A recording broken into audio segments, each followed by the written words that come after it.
What are intellectual property NFTs? IPT for short, or IP tokens? Well, if you are interested in decentralized science at all, you are in the right spot, my friend. Hit that like button, subscribe, because everything we do in this channel relates to decentralized science to some capacity. And if you're going to be making any kind of moves in the realm of DeSci, you need to know what IP tokens are, because most of the projects that we go over here on this channel are in some way related to a DAO, or decentralized autonomous organization, and the end goal for many of these DAOs is to accumulate as many of these IP tokens as possible, because, as you'll see in just a moment, these tokens represent ownership behind an idea or a concept or a legal framework that has been generated from research that hopefully was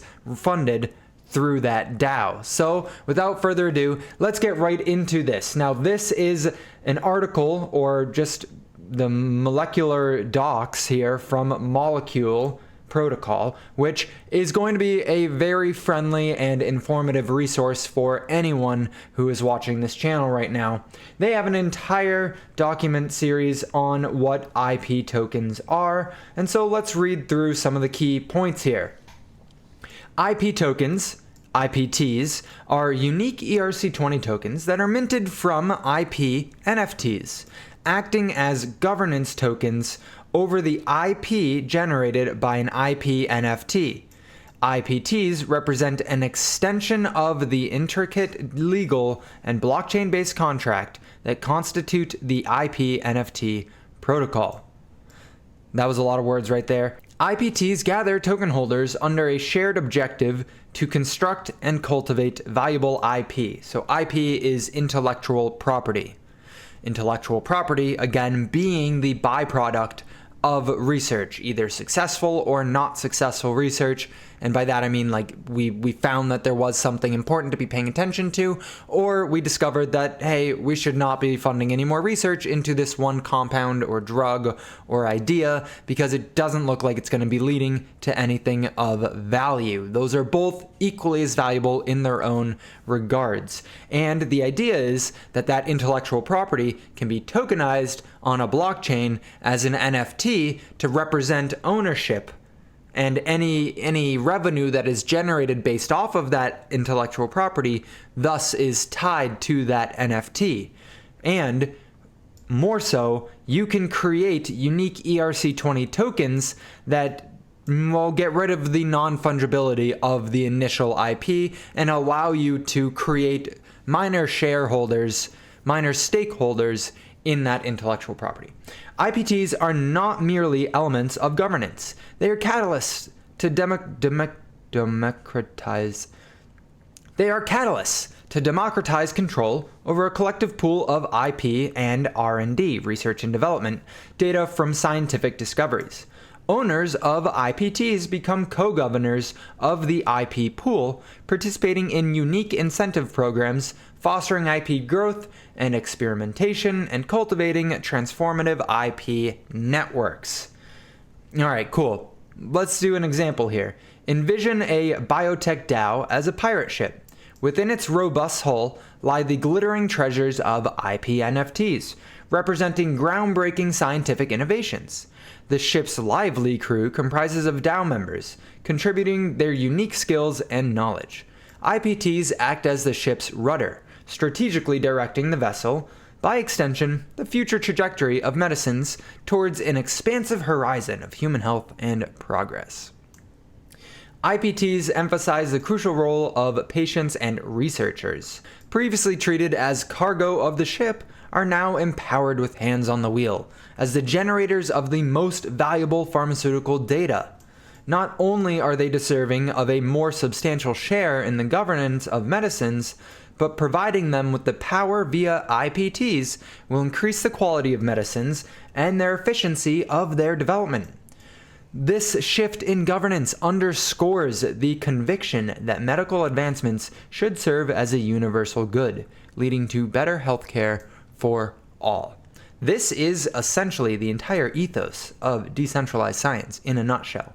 In 4 paragraphs here, they did a wonderful job outlining the importance of taking control and governance away from institutions and for-profit organizations, which are literally here to just make a profit and make money. And the byproduct of them making money is that they develop drugs for us to take and hopefully get healthier, but not too healthy, because then they can't sell us any more drugs, right? It's a vicious cycle. They're trying to prolong the process of death, in my humble opinion, because it's more profitable to treat someone with chemo than it is to cure the cancer in the first place.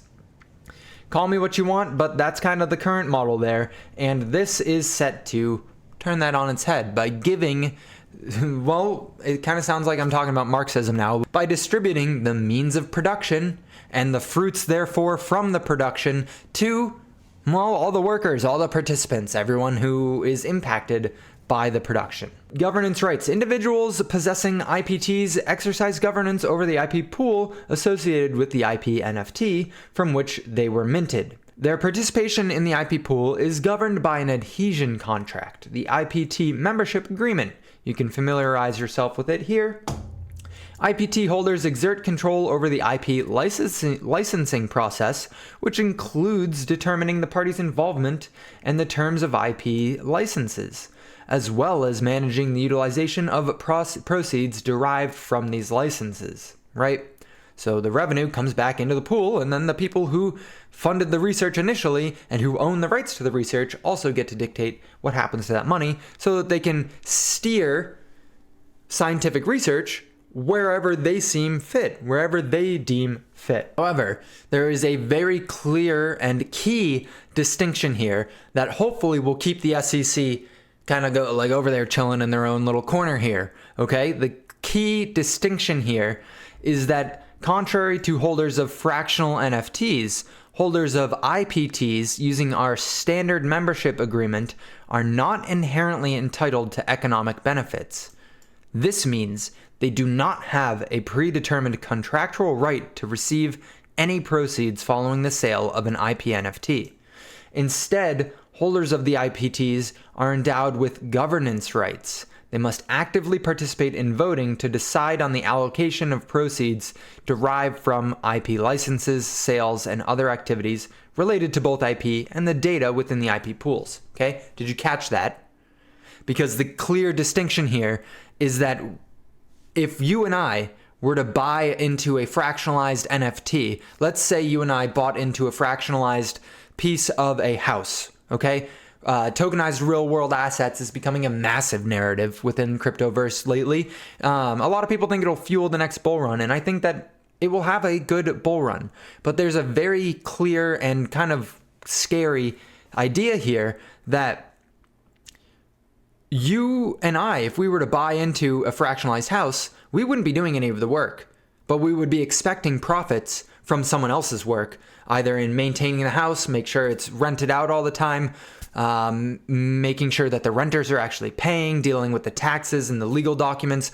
All of that stuff needs to be taken care of by someone, and you and I, who would be investing into it, would therefore be falling under the Howey test, and we would be likely invested in some securities. But here, the clear distinction is that we are not entitled to money by buying any of these. We're entitled to dictating where that money goes. Okay? That's a very clear distinction. Hopefully, it holds up in the court of law. I mean, I would like it to, but that's because I have a monetary incentive. Did I just kind of dox myself there? It's a hazy gray area, and until we get some clear legal framework, I think this is a very righteous and intelligent way to move forward with it. So, how to tokenize IPTs from an IP NFT? I'm going to show you a video here. It doesn't really have sound, so I will talk over it a little bit. It's just kind of to showcase how quickly you can actually do this entire process.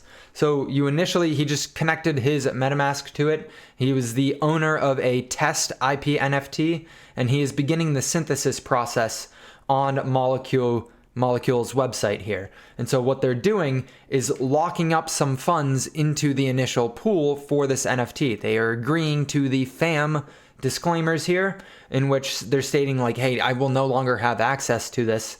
I'm making it into a pool for effectively a miniature DAO to organize here. And then he's paying for the final proceeds here. And initially he'll likely own all of it to begin with, but you can sell off some of these tokens here. So look at how quickly he just did that, or she. I guess I don't know who it is. Look at how quickly that just happened. Yeah, I'll post that, unless it's going to make me log in. Never mind. I'm sorry, Benji. I don't actually care enough to log in right now. It's unique, right? It's very unique. You might be asking, what are some of the risks associated? Because everything comes with risks, and we just saw one individual create this pool. What does that person's ownership and what does that person's initial stake and management of the pool have as an impact for the rest of us? And there are several risks associated, right? So risks of control, a classic risk for traditional intellectual property, both because of inefficient default IP laws, as well as jurisdictional conflict of laws, is risk of dispute over control. We strongly recommend that you have a clear understanding of who controls any piece of IP that you want to mint into an IP NFT.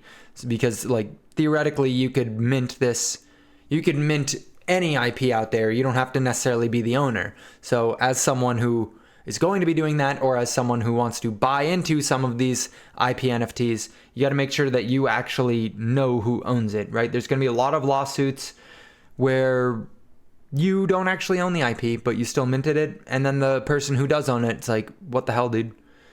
One way to mitigate this risk is to transfer the IP NFT into a single legal entity co-managed by several people, a DAO, by using a wrapper corporation that sets forth clear terms and conditions regarding IP control and housing the IP in an IP NFT. Many of the traditional risks of IP control can be avoided.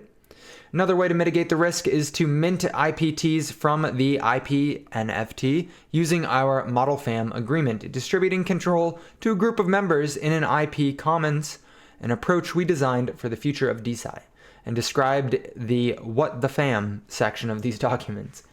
There is a risk stemming from regulatory uncertainty as it applies to DAOs. For example, are DAOs general partnerships? Is there a way to limit personal liability from the risk involved in participating in a DAO?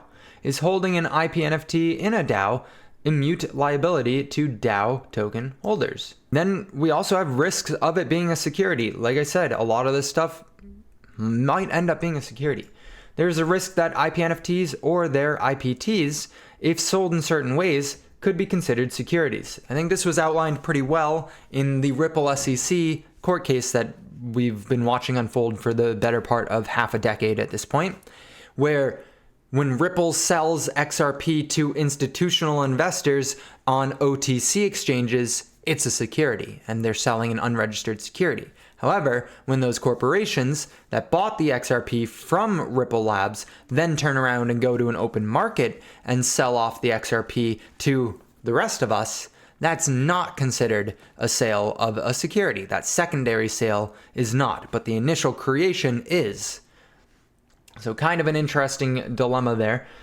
An excellent analysis of security laws can be found here. This is all fantastic, and if you've liked this information, hit that like button, subscribe, and comment down below your thoughts and any intriguing things that I should be paying attention to that you would like to see in a future video. But what the hell are these things anyways? Well, if you come to the Discover section under Molecule Beta, you will in fact see many different IP tokens that have received funding and are in the beginning stages of generating that intellectual property, i.e. conducting the research and going to clinical trials and seeing if this was an effective thing to do. As an investor, I like to pay attention to this website here because it allows me to see what DAOs in decentralized science are focused on, one, and who is making the most impact, who is doing the most right now, what is the most active DAO. You can see right underneath each one of these projects, you can see who completed the funding. So we have Athena DAO, we have Athena DAO, we have Hair DAO, we have Valley DAO, we have Vita DAO, Vita DAO, Vita DAO, Vita DAO, Vita DAO. You get it? So VitaDAO, being the biggest and first decentralized science DAO, is making a huge impact. Valley DAO, who I will actually be interviewing someone from probably the week after Thanksgiving. So if you're watching this video after that, go to the channel. The video should be out.